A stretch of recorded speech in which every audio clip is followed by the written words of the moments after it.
Today, we're going to tackle some of Taiwan's biggest, most frustrating problems, from housing that nobody can afford to unstable jobs. And we're going to do it using a really powerful lens from the book A History of the World in Seven Cheap Things. So get ready to see how a lot of these issues that seem totally separate are, well, actually deeply connected. You know, when we're staring down these massive crises like climate change or insane inequality, it's so easy to just throw our hands up and blame, humanity. But what if the problem isn't us as a species? What if the real culprit is a specific system we've been building for the last 500 years? So the source material argues that we're not living in the Anthropocene, the age of humans. Instead, we're in the Capitalocene. Now, that's a huge distinction. It shifts the focus.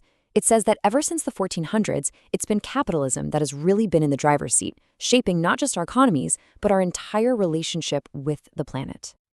Okay, so if the Capitalocene is the era we're in, what's the engine that's been running it all this time? Well, the argument is that it's a specific toolkit, a strategy that's built around one core idea: making things cheap. But let's be super clear. Cheapening here means way more than just a low price tag. It's a strategy. It's about using power to systematically devalue things, work, life, nature itself, all to cut costs. And the real genius of it, if you want to call it that, is offloading the true expenses, things like pollution or worker burnout, onto everyone else. It's out of sight, out of mind. And this whole strategy really got its start with one simple but incredibly powerful idea.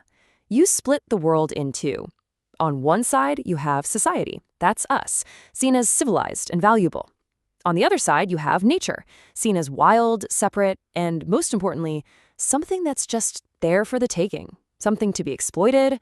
This simple division, this split, is what opened the door for what the authors call the seven cheap things. These aren't just random items on a list. They are the interconnected pillars that fuel the whole engine of capital. Think of them as the system's core components. And you really can't look at these seven things in isolation. I love this analogy the source uses. It's like a chicken nugget. You can't just pick out the cheap energy or the cheap labor or the cheap food that went into making it. They're all mashed together, inseparable, to create that final product. All right, so that's the big global theory. But how does this actually apply to us here in Taiwan? Let's take this framework of the seven cheap things and see if it helps us make sense of the challenges we see in the news every single day. Let's kick things off with cheap work. Take a look at this chart. It shows the steady rise of what's called non-typical employment. We're talking contract jobs, gig work, temp positions. This is a textbook cheapening strategy. Companies get to cut costs by shifting all the burdens, like health insurance, retirement, and any sense of job security, directly onto the workers themselves. And here's the real kicker. The source material calls this the entrapment hypothesis. Because for a lot of people, this isn't a stepping stone to a great career, it's a trap. When one insecure job ends, the only thing available is another insecure job. And what that does is create a permanent pool of cheap, flexible labor right in our own cities. And oh boy, this one hits close to home for so many of us. This number perfectly illustrates the power of cheap money. Decades of low interest rates and easy credit? You'd think that would help people buy homes. But what it's really done is supercharge real estate, turning it into a financial asset for speculation. Housing becomes less about shelter and more about making a profit, creating this massive affordability crisis that we're all feeling.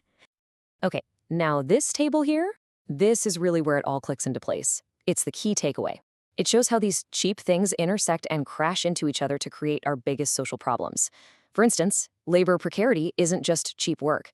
It's also cheap care, because when your job is unstable, the risk falls on your family to act as a safety net.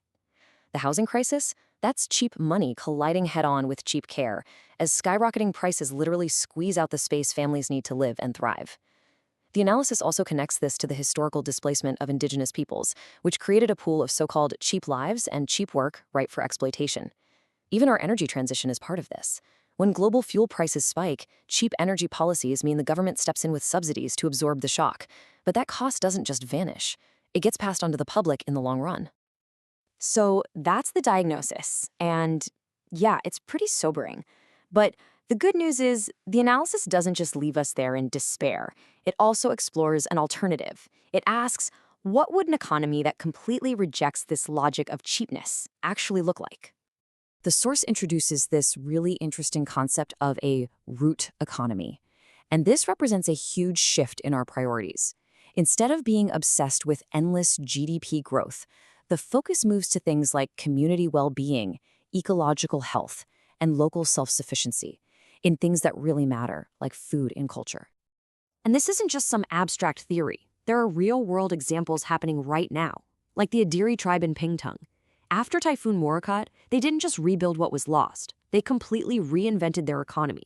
They based it on their connection to the land, embracing things like ecological tourism, but, and this is the important part, they did it on their own terms, prioritizing cultural respect and protecting their environment by saying, no, we're going to limit the number of tourists. Now, these local examples are incredibly inspiring, but to create real, lasting change across the board, we need a broader political vision. And the source proposes a framework for exactly that, calling it reparation ecology. This is such a powerful 5-step framework. It's a roadmap. It starts with recognition, just acknowledging the historical damage caused by the logic of cheapness. Then it moves to reparation, which is about healing wounds, not just writing checks. After that comes redistribution, fairly reallocating resources like land and work. Fourth is reimagination, which means we have to collectively practice new ways of thinking that go beyond that old artificial wall between society and nature. And finally, recreation, actually creating new ways to live based on contribution and joy, not just endless consumption. And so that leaves us with this powerful question. The 7 Cheap Things framework doesn't just give us a new way to understand our problems, it empowers us to ask what we truly value. If we decide to step off the treadmill of just pursuing more all the time, what kind of society, what kind of future could we actually build together? That's a question that's really worth thinking about.